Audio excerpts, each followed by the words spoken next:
different with the previous presidents. The question is, what does it mean being responsible?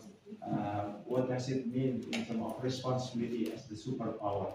So how to lead without dominating, how to maintain your national interest but without losing trust from others, right? Because if you, okay, if I still think that I want to use Puma for my own benefit to get my person to become famous or something like that, the other members will start questioning. So, okay, if only talking about himself, always his, always I, something like that. But now, so that's how to still, because I know everyone's showing organization, you do have some goals to achieve, right? You do have some interest. So, but how to balance that, maintaining your own national interest, but without losing trust from others who follow you.